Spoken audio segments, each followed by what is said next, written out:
Por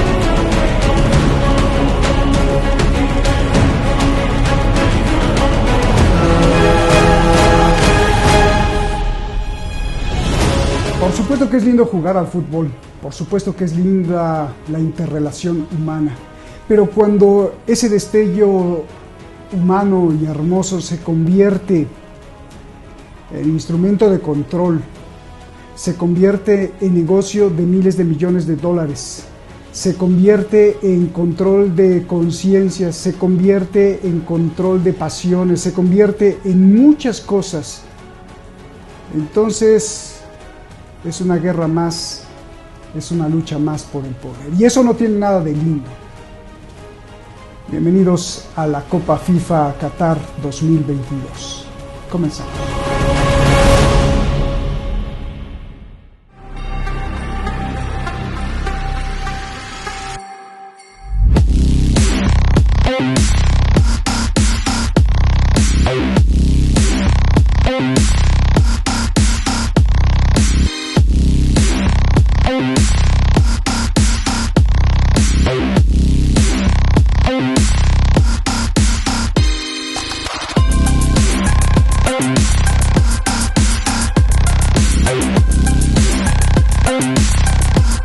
Pura personalidad fina fue invitada para inaugurar el evento. Solo faltó Biden. Mire usted.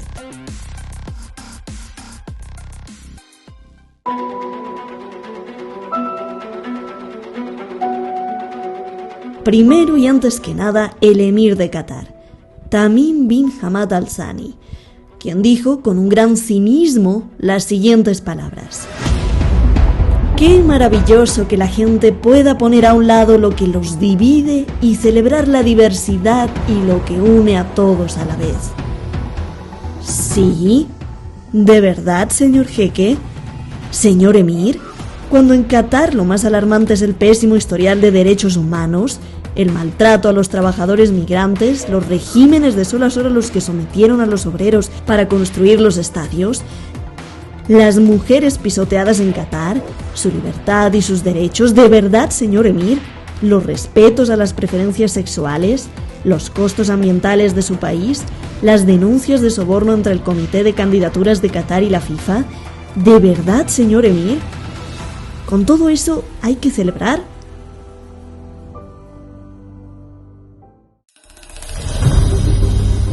Junto al emir también estaban más personalidades impresentables. Mire nada más. El príncipe de Arabia Saudí Mohammed bin Salman, considerado el instigador del asesinato y descuartizamiento con una sierra del periodista crítico Jamal Khashoggi. Señor príncipe, ¿también usted festeja la diversidad y tolerancia? ¿Donde en su país se impone condenas de 30 años por tuitear críticas o se elimina o lapida a la mujer en la asfixia de sus derechos? Junto al príncipe, el presidente de Turquía Erdogan, el presidente de Egipto Abdel Fattah al-Sisi, el de Argelia Abdelmajid Tebboune y la vicepresidenta de Venezuela Delcy Rodríguez, cuyas selecciones no participan en este mundial. Y como cereza del pastel, el flamante secretario general de la ONU, Antonio Guterres. Y por si fuera poco, el presidente de la FIFA, el suizo-italiano Gianni Infantino, quien dijo que Europa no podía dar clases de moral a Qatar por todo lo que ha hecho. Today, I have very strong feelings, I can tell you. Pues claro, señor FIFA. Está usted hablando de un negocio de miles de millones de dólares que hay que proteger y que se juegan en el Mundial de Fútbol.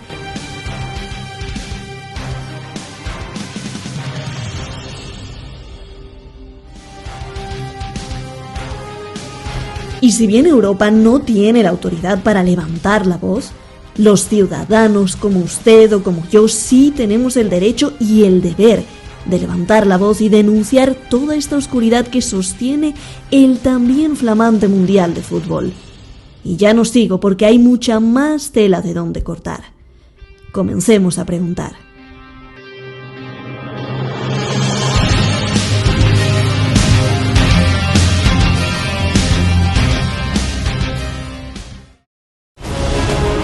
Comencemos a preguntar. Hoy tenemos un programa de lujo, un número 10, como dicen en el fútbol. Es que la verdad es muy lindo jugar. Usted que nos ve, tú que nos ves, pues claro que es lindo jugar fútbol. En México se dice una cascarita ahí con los amigos, o jugar ya un partido más en forma. Y si no, si usted no ha jugado fútbol, bueno, jugar lo que sea, básquetbol, voleibol, pues es lindo porque hay una interrelación, hay un choque humano, de destello, de alegría, pero esa es una cosa. Lo que vemos es completamente otra cosa, y hay muchos que no lo ven o no lo quieren ver. Por cierto, el príncipe Bin Salman, que estuvo ahí junto a las personalidades que inauguraron este mundial, lo acaban de hacer en septiembre pasado, primer ministro de Arabia Saudí. O sea, ya de todos modos era un rey de facto, pero con este nombramiento, pues ya con eso es inmune. O sea, en Estados Unidos, que le han levantado denuncias por el asesinato del periodista del Washington Post, pues ya ni siquiera lo pueden detener porque tiene inmunidad. Y el Congreso de Estados Unidos dijo, bueno, pues tiene inmunidad, es el príncipe, ¿no? Bueno. De lujo, de lujo, de lujo, de lujo. ¿Cómo estás? Estás allá en Alemania. Yo muchísimo Julio Roldán Aquino. Él es un gran intelectual, un gran investigador. Ha estado detrás de la antropología, de la sociología, de la cuestión geopolítica, investigando los intercambios y las movidas del ajedrez del poder. Y estamos hablando de guerras, de guerras. Y curiosamente el balón, que es tan lindo jugarlo, pues también se puede convertir, o es, y él nos lo va a explicar, otra modalidad de abordar esta guerra por el poder, por controlar, porque al ser humano le gusta controlar, y sobre todo a los líderes y a las élites les gusta aplastar y controlar, y luego pues disfrazarlo y ofrecerlo como un evento tan maravilloso. Julio, un placer que estés aquí, y pues te pregunto, ¿no? O sea, hay muchísimas preguntas, pero ¿de verdad juegan los jugadores? ¿Pero de verdad hay fútbol? ¿Pero de verdad hay toda esta alegría que dicen? ¿Pero de verdad el emir de Qatar dice, celebremos la diversidad? O sea, el celebrar la diversidad es celebrar el respeto a los derechos de todos. Pero de verdad, adelante Julio, es un placer. Buenas noches y buenas tardes, Roberto.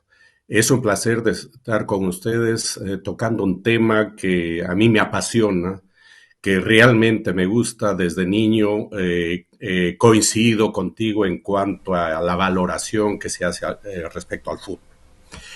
En principio, antes de entrar a tu pregunta, yo quisiera plantear algo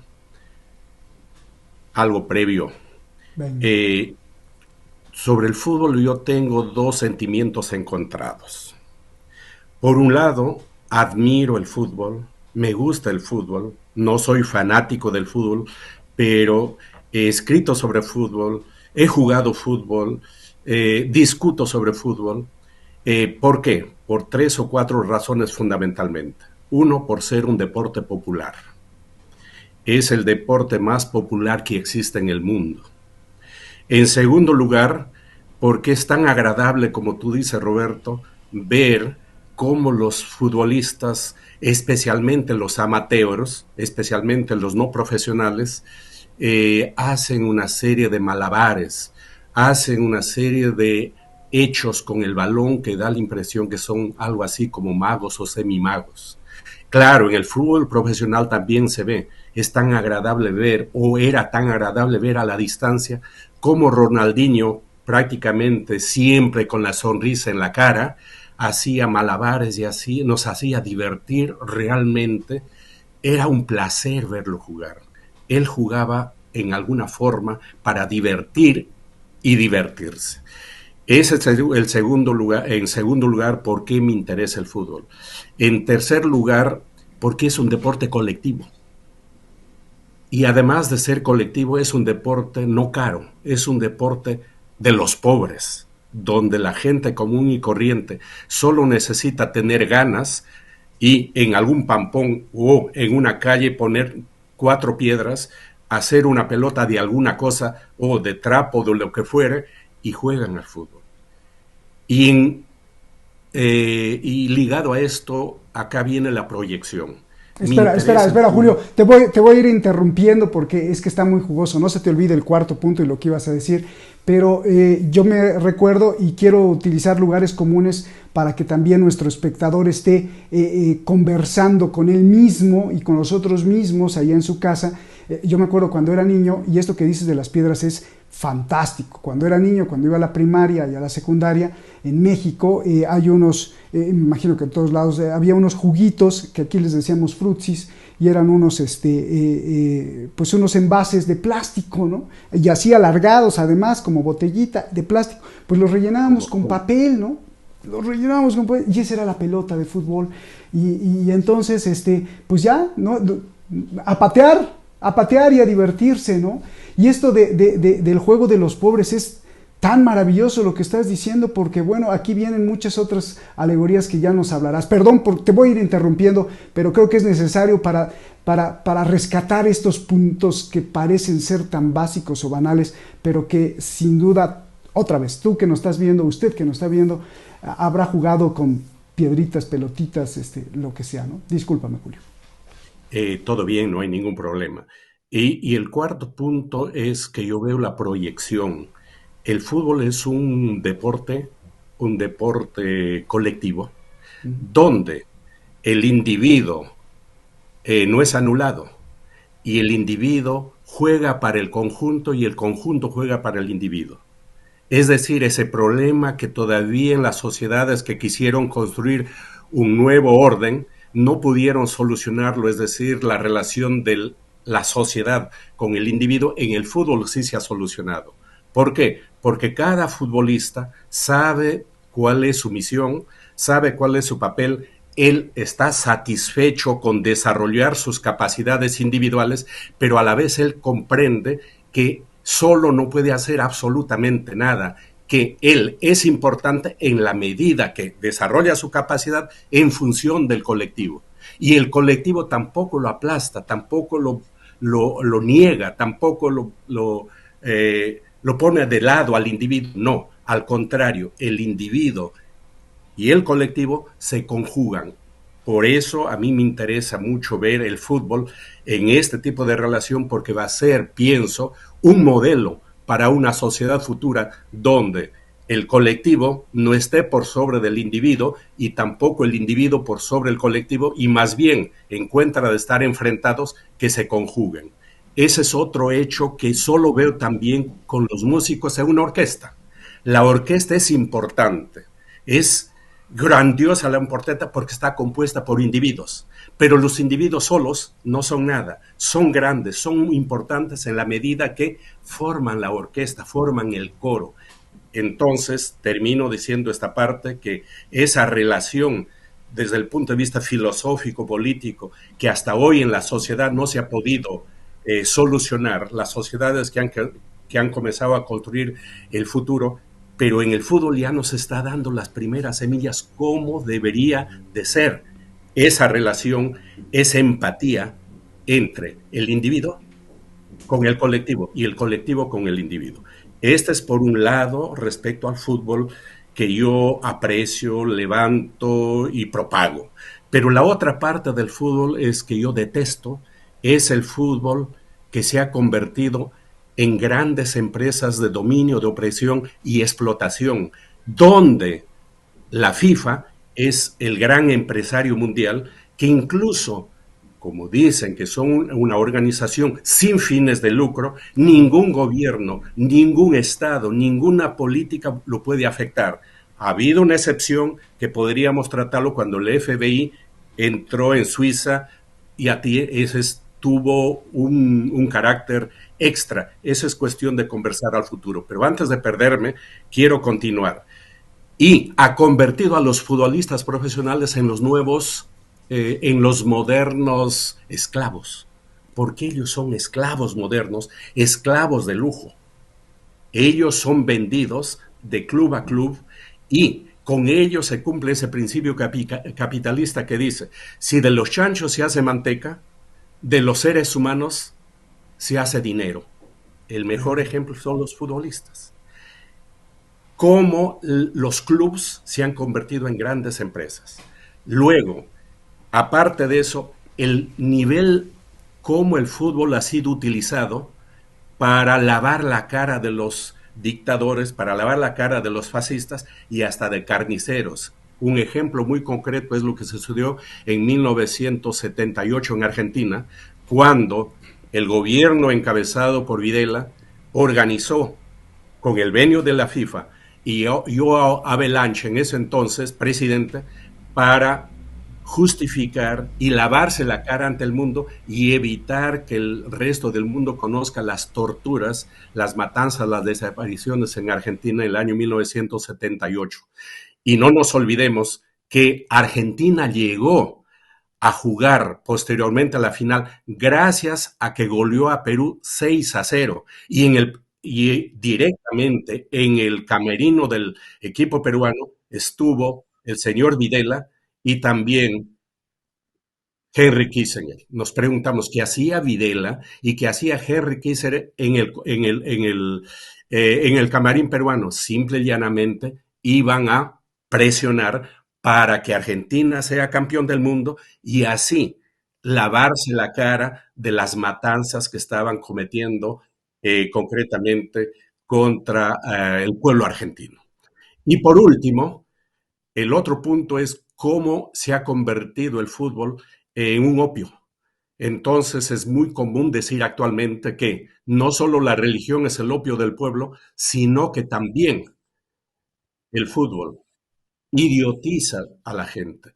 Y prácticamente en estos enfrentamientos, y acá viene lo que tú decías, Roberto, en estos enfrentamientos de selecciones supuestamente no compiten Argentina con Brasil, no compiten Italia con Alemania, los que compiten es Adidas y Nike. Es decir, los grandes sponsores, los grandes dueños de las empresas del deporte son los que orientan y controlan y prácticamente dominan este deporte. Como repito, cuando la final o el enfrentamiento es Brasil contra Argentina, Brasil es Nike y Argentina es Adidas. O Italia es Puma y Alemania es Adidas. Entonces, hecho esta aclaración, entraríamos ya más directamente a tu pregunta, si me lo puede repetir, por favor.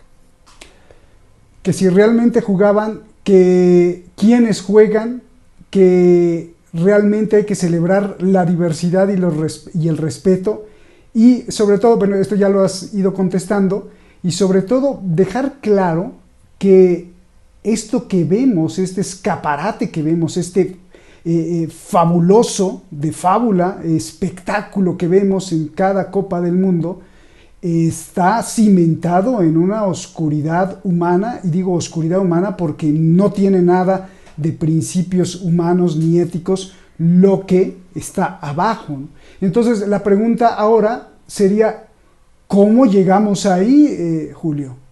¿Cómo el aficionado llega ahí sin saber todo esto? ¿Cómo la sociedad del mundo llega ahí? ¿Cómo los gobiernos llegan ahí? Y cómo vemos, ahora vamos a hablar concretamente de Qatar, pero primero esta pregunta, ¿cómo se llega ahí? Y vemos a la gente festejando frente a un televisor. Claro, estas son, nuevamente hay que decir que son empresas económicas, son grandes empresas las que organizan estos mundiales, que nada tiene que ver con la diversión, nada tiene que ver con la fantasía, con la imaginación de la población mundial. Son empresas, y hemos mencionado a dos, por ejemplo, la Nike y Adidas, quienes están totalmente interesados para vender sus productos. Y además de eso, el gran problema es cómo estos, a través de los medios de comunicación, especialmente la televisión, han logrado ese deporte, que es un deporte popular, que nació en los potreros, que hay que decir en torno a esto. El fútbol nace en China, originariamente es de China. Lo que hacen los ingleses es traerlo de China y reglamentarlo.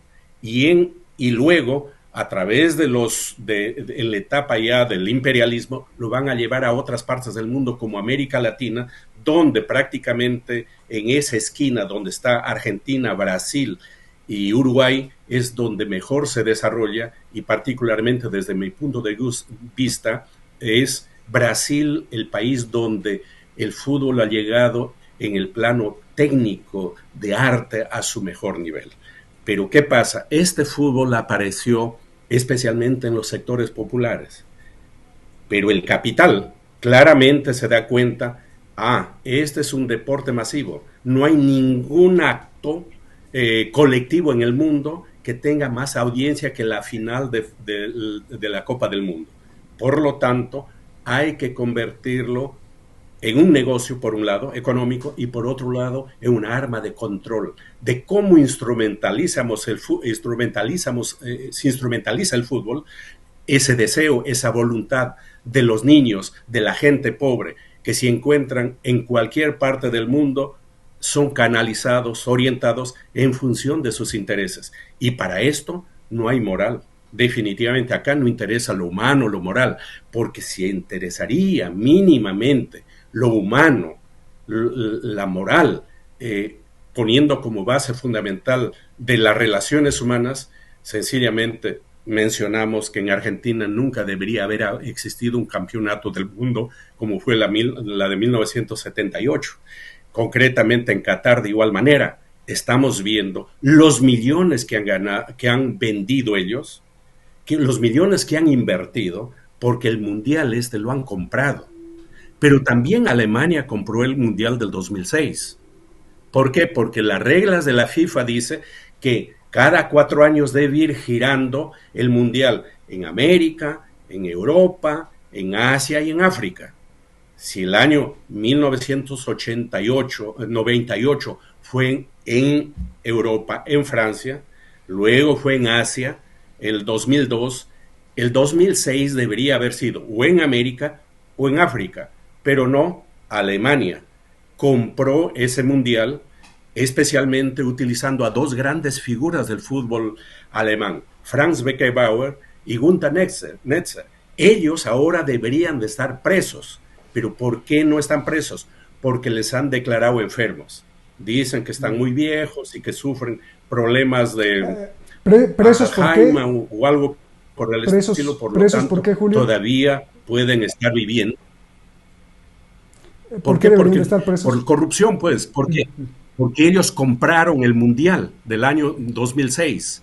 El gobierno alemán, a través de la Federación Alemana, compró ese mundial, y los implementadores de eso fueron Günter Netzer, un exfutbolista, y Franz Beckenbauer, el mejor futbolista que ha tenido Alemania. Ellos deberían estar presos, pero no están presos porque les han declarado que están enfermos y por lo tanto pueden estar en su casa. Oye, entonces, sí.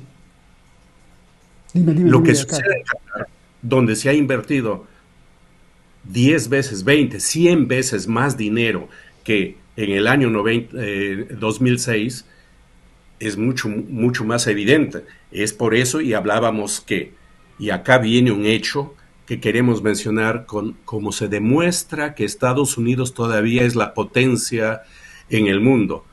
La FIFA es declarada como una organización sin fines de lucro, deportiva sin fines de lucro. Por lo tanto, ningún gobierno, ningún Estado debe intervenirlo.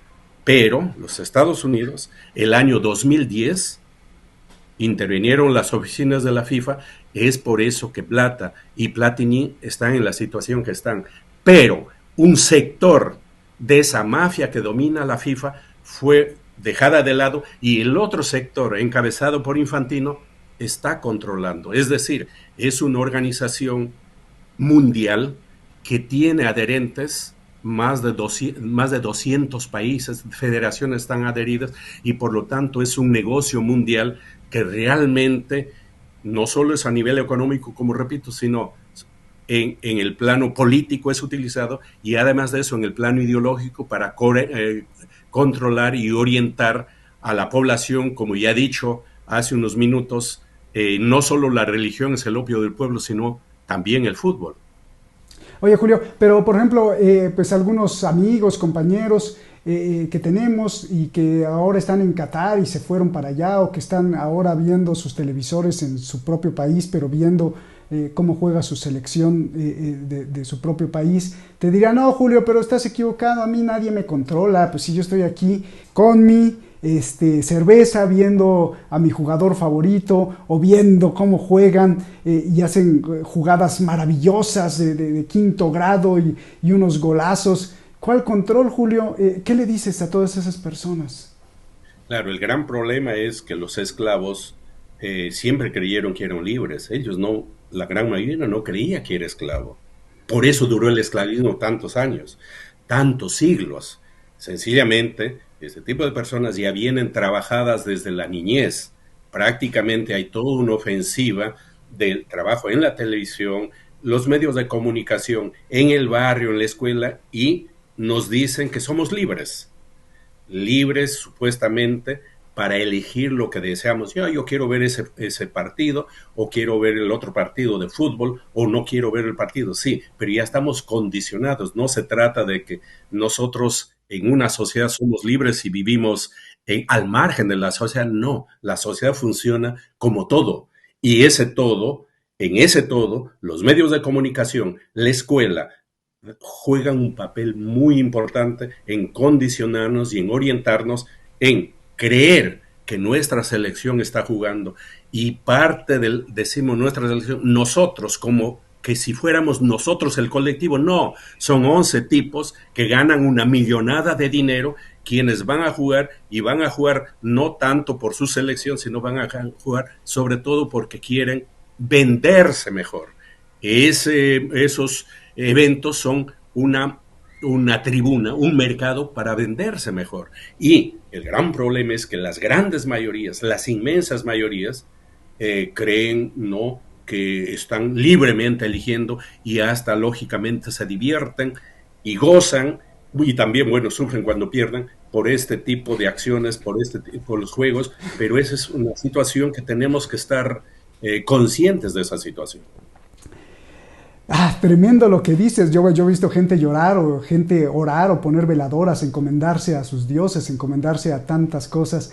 Y bueno, pues ahora con lo que estás diciendo, además de que el negocio es multibillonario, y por eso, bueno, pues la gente que trabaja ahí gana mucho, pero también es una estrategia tremenda el pagarle a los futbolistas millones de dólares. Porque si estamos hablando del condicionamiento desde la infancia, desde que un niño ve y va viendo y escuchando, dice: pues yo quiero ser jugador de fútbol, ¿no? Porque bueno, Ronaldo o cualquiera de ellos gana lo que muchas familias trabajando juntas durante toda su vida, y ni así les alcanza. Entonces, es toda una estrategia que se va tejiendo para poder hipnotizar, Julio, o ¿con qué fin? ¿Con qué fin? Porque, digo, sí me queda claro, pero me gustaría que me lo explicaras, porque sin duda el fútbol es un distractor total. O sea, ¿dónde está la crisis económica? ¿Dónde está la crisis de valores? ¿Dónde está la carestía? ¿Dónde está todo lo que tenemos que arreglar en este momento cuando la gente está viendo el fútbol? Yo diría no solo de distracción, sino de enajenación. Vamos a desarrollar esto. Mira, hay en las etapas del desarrollo de la humanidad, vemos que aparecen los mitos, los ídolos, y los seres humanos necesitaban esos ídolos y se encomendaban a esos ídolos, y ellos se despersonalizaban y se ponían al servicio de sus ídolos. La religión, todas las religiones lo han sistematizado eso en un Dios, en un único Dios, esas religiones universales. Pero ¿qué pasa? En el proceso del desarrollo, el capitalismo, eso ha llegado a una etapa de laicización y ya un buen sector de la población ya no quiere, ya no acepta los ídolos de hace de hace 3.000, 4.000, 5.000 años atrás. Otros sectores ya no acepta al Dios y a sus santos. Entonces, especialmente en el capitalismo, tratan de desarrollar y trabajar los nuevos ídolos, los nuevos héroes. Es por eso que aparece un Maradona, aparece un Pelé, aparece un Messi, aparece un Ronaldo, casi como superhombres. ¿Qué sucede?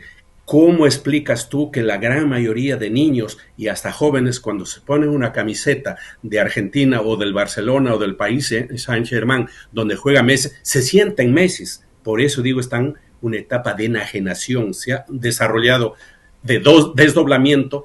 Mi miseria es esta, mi realidad es esta, pero voy a imaginarme que poniéndome una camiseta número 10 de Argentina, soy y con el nombre de Messi, porque no solo viene la camiseta en sí, viene con el nombre. Es decir, se ha desarrollado, se han trabajado los nuevos ídolos. Y viene la marca, ¿no, Julio? Viene la marca ahí, además. Marcas, va el número, va el nombre del futbolista y la marca. Y muchas veces la marca va en lugares prominentes. En las medias, por ejemplo, donde van a patear los futbolistas, la cámara enfoca exactamente, ahí está Nike.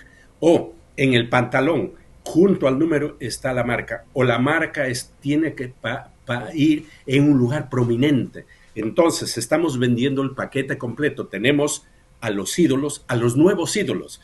No solo se da en el fútbol, se da en la música, se da en el cine.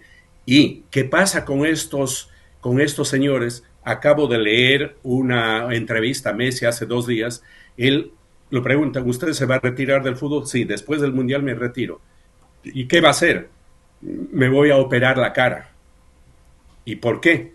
Porque sencillamente así, si sigo así, no voy a poder vivir. Yo quiero ir al cine sin que nadie me esté pidiendo autógrafo. Yo quiero ir al mercado a hacer una compra. Yo quiero salir con mis hijos a pasear al parque, pero como ya él no lo dice, lo han hecho un ídolo, lo han levantado a tales niveles que cuando aparecen estos personajes, o en el cine, o en un mercado, o en una calle, la gente, especialmente los jóvenes y los niños, lo rodean como si fuera un semidios, como si fuera un verdadero.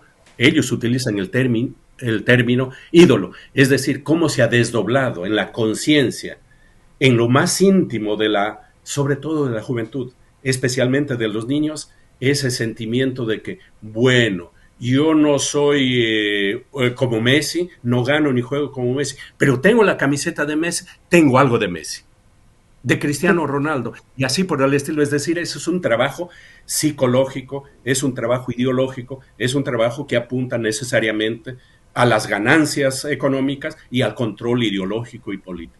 Qué fantástica conversación estamos teniendo, de verdad, Julio, yo te agradezco muchísimo. Me imagino un marciano viéndonos desde el espacio, desde la historia de la humanidad, y dice, mira qué curiosos los seres humanos, primero adoraban piedras y ahora adoran a futbolistas, ¿no?, de carne y hueso. Y recuerdo que cuando vivíamos en Oriente Medio, en plena guerra en Siria, yo me acuerdo de haber visto un niñito en plena guerra y con misiles cayendo y todo, bombas, con la camiseta de Messi.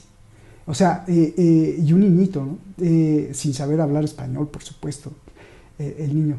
Esto que dices es fantástico. Déjame hacer un poco de abogado del diablo, Julio, y ponerme, por ejemplo, en los zapatos de algún aficionado que te dijera, no, Julio, estás mal, perdón por la palabra, pero así se dice en México, ¿no? Estás loco porque no vas a negar que Maradona o que Pelé o que Ronaldinho o que Messi tienen un talento especial que nadie tiene. Entonces, ¿cómo me vas a negar que son verdaderos príncipes del fútbol o que son verdaderos prodigios del fútbol?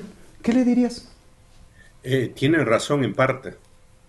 En parte es una cosa, ya hablé de Ronaldinho, por hablar de Maradona, y Pelé ya está en un nivel superior. Me refiero como futbolista. Ha tenido, en el caso concreto de Pelé, un nivel de desarrollo de inteligencia, de capacidad, que está por sobre todos los futbolistas, no solo por los goles que ha hecho, no solo por lo que ha ganado 3 Copas del Mundo, sino lo que ha hecho en cuanto a inventar jugadas. Él es un inventor de jugadas. Él es el inventor del tercer ojo, él es el inventor del doble salto, es decir, nadie lo niega, en absoluto no podríamos negar esa capacidad individual que tienen estos personajes que tú has mencionado, y como repito, hay que aceptar, y es verdad eso, están en un nivel, como atletas, en un nivel sumamente superior. Pero ese es un aspecto. El otro aspecto es cómo han sido instrumentalizados y cómo han sido utilizados Pelé por la FIFA, Maradona por la FIFA, Maradona por la AFA, Pelé por la misma Confederación Brasileña, en convertirles en individuos para, como repito, no solo las vacas lecheras, sino también para el control ideológico y político y para lavar la cara de los gobiernos. Lo hemos mencionado el caso de Argentina, estamos mencionando el caso de Alemania, estamos mencionando el caso de Qatar. Por lo tanto, tu pregunta o la gente que dice eso, en parte tienen razón. Sí, concluyamos que son seres, individuos que han desarrollado en ese nivel futbolístico, en el plano de la técnica, a niveles extraordinarios, definitivamente. Ahora, como personas, sí son indeseables. ¿Por qué? Pelé es un racista, siendo negro, a sus 2 hijos que tuvo con una negra, no lo reconoció. Como persona, los hijos están en la cárcel, metidos en tráfico de drogas. El caso de Maradona, bueno, también ya conocemos. Incluso muchas veces hay algunos argentinos que dicen, sí, pero Maradona tenía discursos en contra de la FIFA, en contra de la AFA y en contra de Estados Unidos. Sí, pero mientras no lo llamaban a él. Pero cuando la gente de la AFA, con Grondona a la cabeza, lo llamó para ser entrenador, y ya no lo criticó, fracasó como entrenador. Cuando la FIFA con Infantino lo llamó, ahí estaba y ya lo criticó a ellos. Y cuando decía en contra de Estados Unidos, en contra del imperialismo, no nos olvidemos que hasta los fascistas están en contra del imperialismo. No necesariamente que alguien esté en contra del imperialismo quiere decir que es de izquierda, democrático o socialista o algo por el estilo. Pero hay que saber reconocer esos 2 aspectos. La gran capacidad que han tenido estos individuos, que luego y en todo momento que hayan sido instrumentalizados y hayan sido convertidos en piezas del dominio y del control de los estados, eso también es cierto. Y de propaganda, ¿no? O sea, terminan adorando a un ser humano que, bueno, pues que lo que tiene fantástico y de prodigio es su técnica, ya sea de tocar un instrumento o de manejar el balón, pero que no tiene nada que ver con el comportamiento humano, y luego acaban de diputados y presidentes y gobernadores y, bueno, un instrumento político tremendo. Vamos directamente a Qatar, Julio. A ver, ¿qué hay o qué debe de haber en un mandatario como el emir de Qatar, y qué debe de haber de los mandatarios que asisten a escuchar sus payasadas y estupideces? Perdón, pero es que me enoja. ¿Qué debe de haber dentro del emir de Qatar que pueda decir celebremos la diversidad, cuando Qatar no tiene de diversidad nada y cuando es una imposición totalitaria tremenda, y así se atreve a inaugurar el Mundial? Julio. Nuevamente, ahí es un tema fundamental, es el tema del dinero. El dinero ha jugado un papel fundamental porque Qatar, siendo una pequeña provincia prácticamente, que no tenía mayor importancia, necesita hacer propaganda en el mundo, ya que es una potencia en 2 niveles, sobre todo, el petróleo y el gas. Entonces, ellos necesitan presentarse ante el mundo, porque esto no termina con el Mundial de Fútbol. Esto va a haber las Olimpiadas, es decir, hay ya todo una cadena de actividades deportivas que necesitan ellos para poder venderse y aparecer en el mundo especialmente a los europeos, ya que los europeos levantan supuestamente el tema moral, el tema de los derechos humanos, el tema de los homosexuales, de las lesbianas, pero nos estamos dando cuenta que con el dinero, cuando hay dinero de por medio, nuevamente el capitalismo no tiene más interés que seguridad y ganancia. Mientras haya ganancias, mientras ellos ganen, olvídense de los derechos humanos, olvídense de la moral, de la libertad, de la democracia. No, ¿qué democracia hay ahí? ¿Qué libertad hay ahí? Sencillamente el caballero, el don dinero es el que manda, y por lo tanto ellos necesitan tener ese tipo de relaciones con Arabia Saudita, y hasta parece que lo van a dar también el Mundial de Fútbol a Arabia Saudita, porque les interesa fundamentalmente el tema económico, y en alguna forma, en caso de Arabia Saudita, es el tema geopolítico, hoy que están en problemas, bueno, los que no hemos hablado en otras oportunidades, pero concretamente se ve que el interés fundamental es económico, y ellos son los que también, los de Qatar, aprovechan y van desarrollando, se están vendiendo mejor en el mundo, se están haciendo conocidos, y se puede decir, ok, hay problemas ahí, nos hacemos de la vista gorda, han muerto 6.500 personas construyendo los estadios, pero bueno, no se puede hacer otra cosa, porque el fútbol es muy importante. Ningún país, ninguna federación se atrevió a decir públicamente, vamos a boicotear ese mundial. ¿Qué hubiese pasado si Cuba hubiese organizado un mundial de fútbol? ¿Qué estarían diciendo? En otro aspecto, si Venezuela estaría organizando el campeonato del mundo, ¿ustedes creen que se quedarían tranquilos? No, es una dictadura, son carniceros, son asesinos, no respetan los derechos humanos, y por lo tanto lo boicoteamos, porque no hay intereses económicos fundamentalmente. Eso es un punto fundamental, creo, lo económico, que ha jugado un papel determinante para que todos estos países acepten de buena gana el mundial, y ya no hay ninguna opción a que esto se boicotee. Sencillamente esto continúa.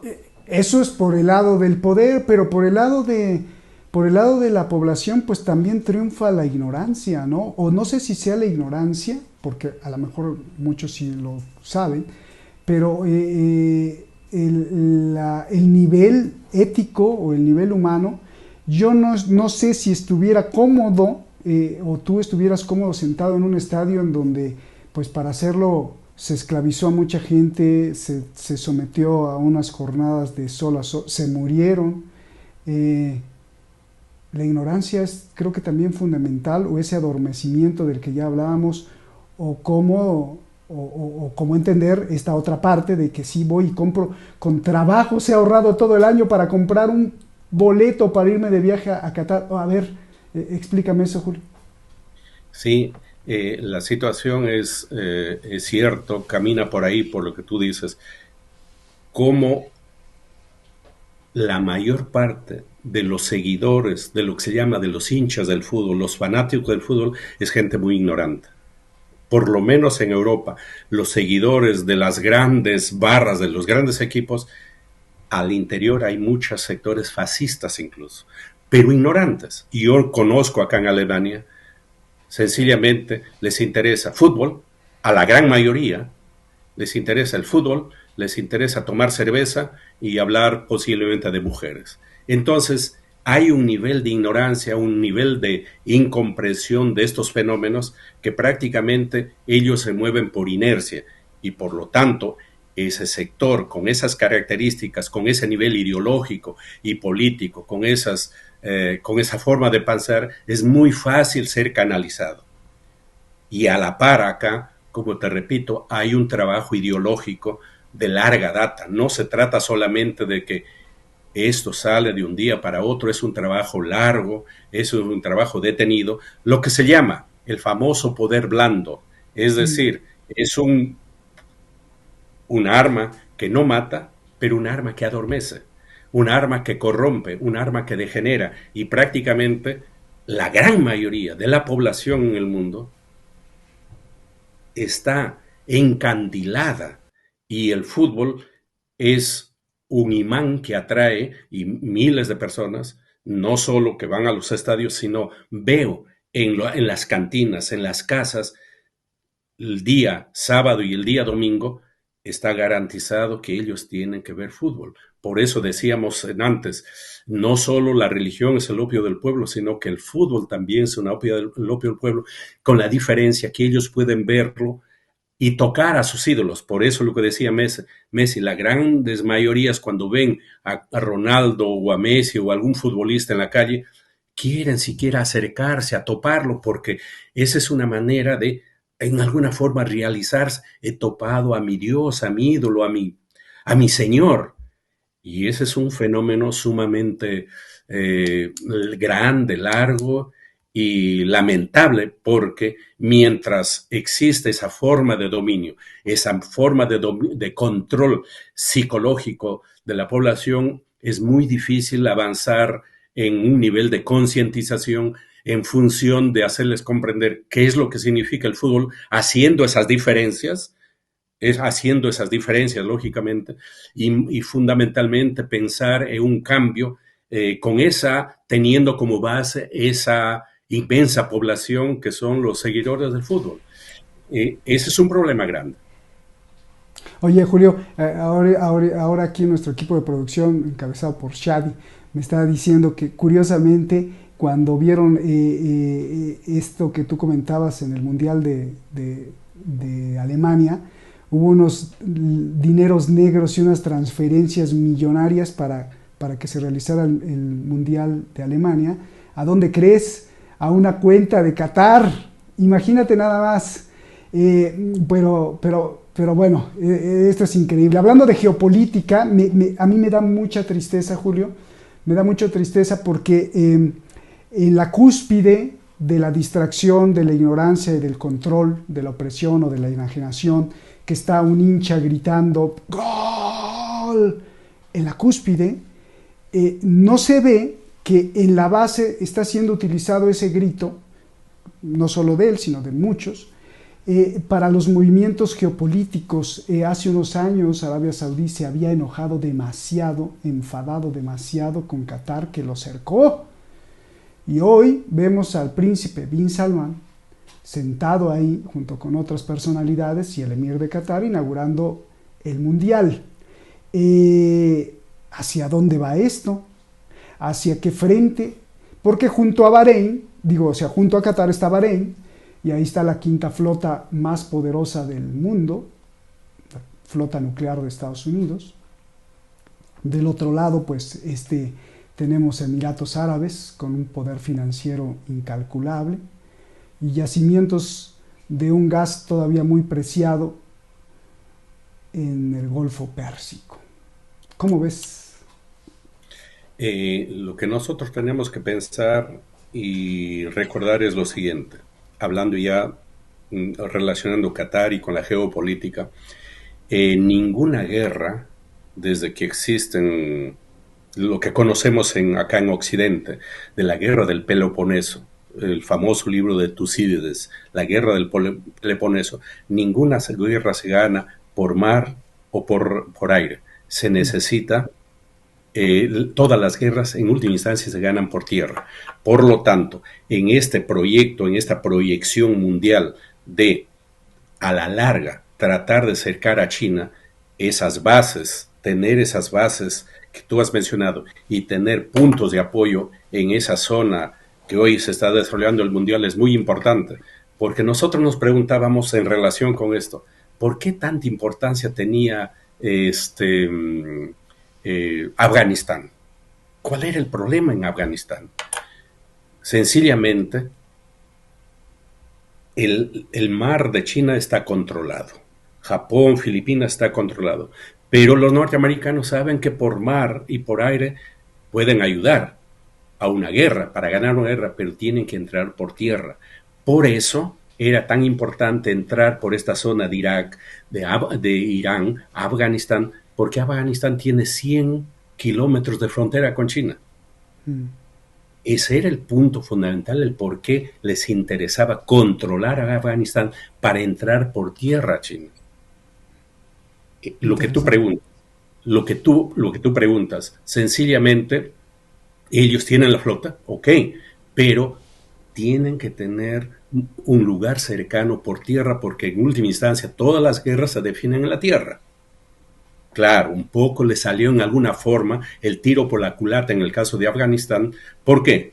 Porque hay un grupo muy fuerte que en esta guerra que estuvieron la OTAN y el Occidente con los talibanes, apareció un grupo mucho más radical que está asentado en dos provincias, que incluso comenzó a cuestionarles a los talibanes y hoy están en guerra con los talibanes. Entonces, ellos pensaron, entre este grupo más radical o los talibanes, les entregamos el poder a los talibanes. Y lo entregaron el poder a los talibanes de la manera más fácil, después de 20 años. ¿Por qué? Porque hay otro grupo más radical que los talibanes que hoy están en guerra con los talibanes. Su problema de los talibanes es eso. Ahora los norteamericanos son aliados de los talibanes para combatir al otro grupo. A mí me preocupa que el capital sionista está de ambos lados, ¿no, Julio? Y esto es verdaderamente preocupante porque por un lado el apoyo a Estados Unidos en cuanto a la invasión de Afganistán y de Irak, pero por el otro lado la penetración de China vía capital es tremenda. Está comprado el puerto de Haifa, no me he cansado de denunciarlo. Haifa es un puerto supra importante de Israel y lo tiene comprado. Y los reactores nucleares y toda la transferencia de nuclear y atómica que tiene Arabia Saudí viene de China. Es preocupante porque entonces esto hace sentido con lo que estás diciendo. Hay dos bandos enfrentados, infiltrados en prácticamente todos los países y le entran a todo, porque las Olimpiadas también se celebraron, o la Olimpiada más bien, los Juegos Olímpicos se celebraron también en Beijing. Y el capital está entrelazado de tal forma que si no es el uno, te sale por el otro, y si no es por el otro, pues entonces brinca por el otro, ¿no, Julio? Claro, el capital no pierde. El capital invierte en 3, 4, 5 direcciones. Pierde por un lado, en un nivel, pero gana por otro lado, como capital. Ahora, el capital chino o el norteamericano, ¿por qué decimos nosotros capital chino o capital norteamericano? Si el capital es internacional, el capital no tiene fronteras, no tiene banderas, porque sencillamente pagan sus impuestos o en China o en Estados Unidos o en Alemania o en México. Se dice el capital mexicano solamente porque paga, pero el señor millonario mexicano no le interesa México, le interesa ganar y seguridad. Si ellos van a invertir en China, en Israel, en Haifa, en donde sea, invierten. Qué Solo con maravilloso lo que estas estás condiciones. diciendo. Con Qué estas increíble. condiciones, seguridad y ganancia.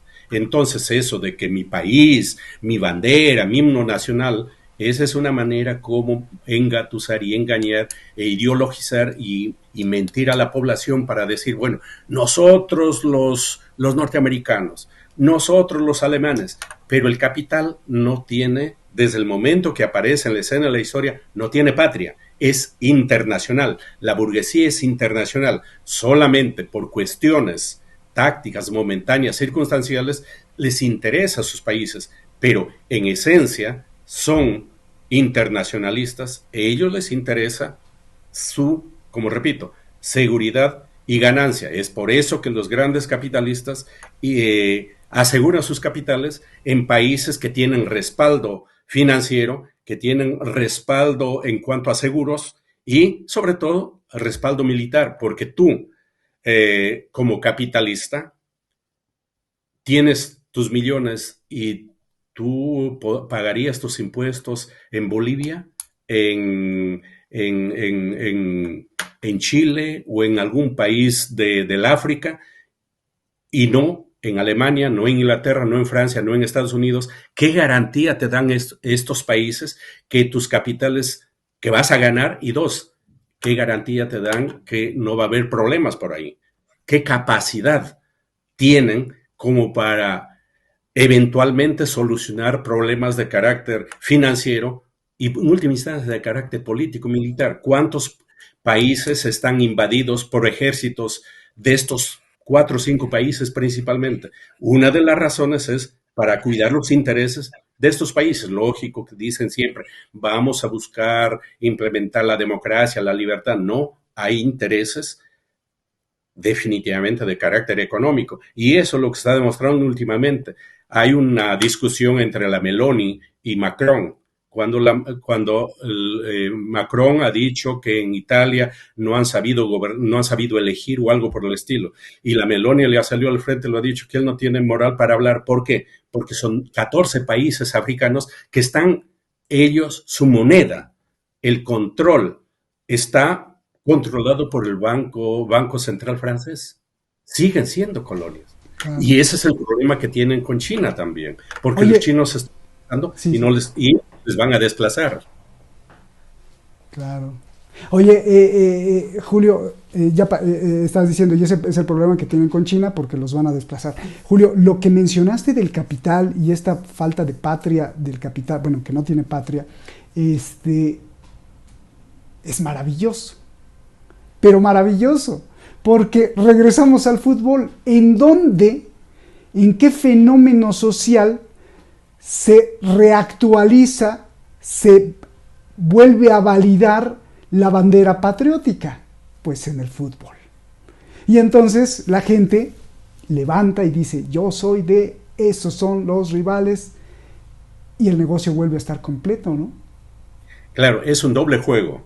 A pesar que son las grandes firmas, las grandes empresas, especialmente esas tres, Nike, Adidas y Puma, claro, utilizan las banderas nacionales para generar esa unidad nacional, para generar ese nacionalismo, y como dices tú, incluso hay mucha gente que cuando su selección pierde, lloran y hasta se matan, y otros que agreden al perdedor o al ganador porque desarrollan, tocan algunas cuerdas de los más profundos del inconsciente del ser humano, es decir, la parte animal que todavía nosotros tenemos y tenemos de mucho para desarrollar inconscientemente eso que nos han metido, esa bandera, ese escudo, esos colores, mi selección, mi país, y simple y llanamente ese es un trabajo ideológico que lamentablemente las grandes mayorías caemos en eso. No existe.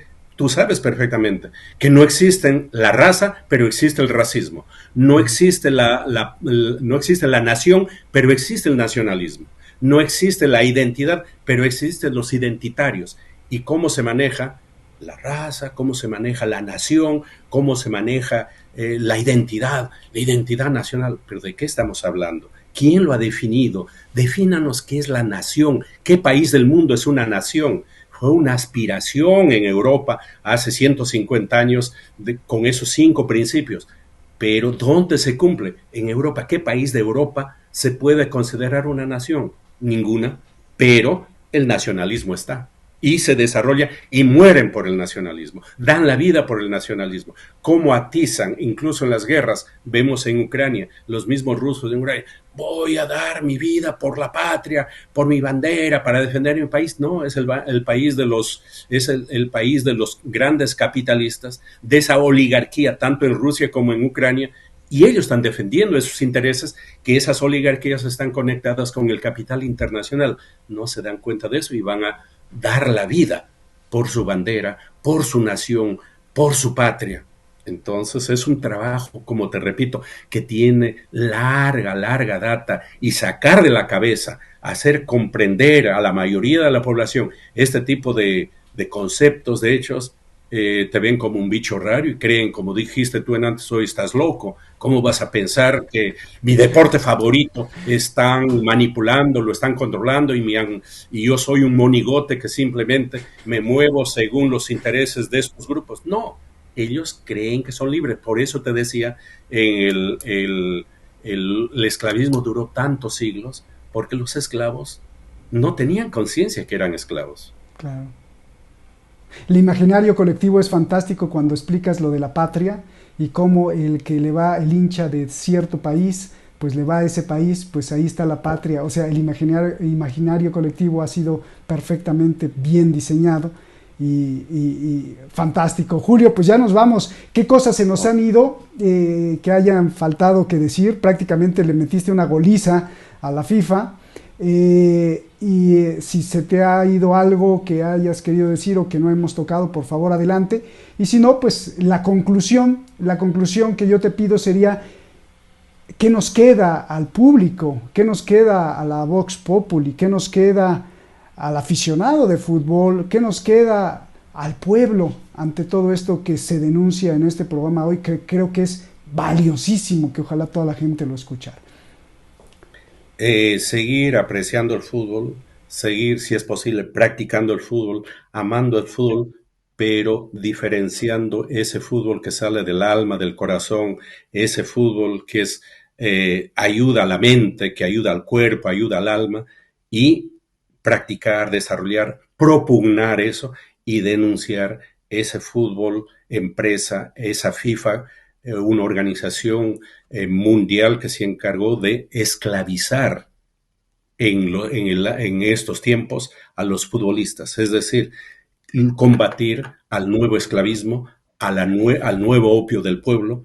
Esa es nuestra misión, creo, en función de ver, de trabajar por un mundo mejor que es posible definitivamente. Entonces me despido y gracias, y en cualquier momento estamos dialogando nuevamente.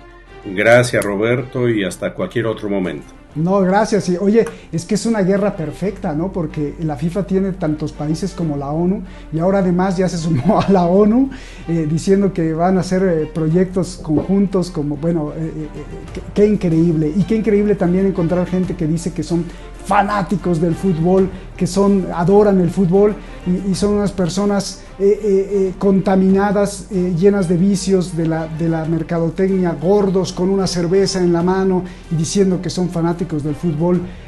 Qué adormecimiento tan grave tenemos, Julio, y yo te agradezco, y la gente, yo creo que está muy agradecida con precisiones con las que tú estás exponiendo este tema, para podernos dar cuenta y generar pues una conciencia mucho más compleja. Gracias, Julio, de corazón, de verdad, y nos estamos viendo para la próxima, y usted pues tenga siempre mucho cuidado con este tipo de fanatismos, porque no solo en el fútbol, también puede ser en el fútbol americano, en el voleibol o en cualquier otro deporte que sea manipulado de esa manera, con esas banderas. Muchísimas gracias, Julio, un abrazo hasta Alemania. Gracias, y a usted de igual manera. un gran abrazo. Gracias.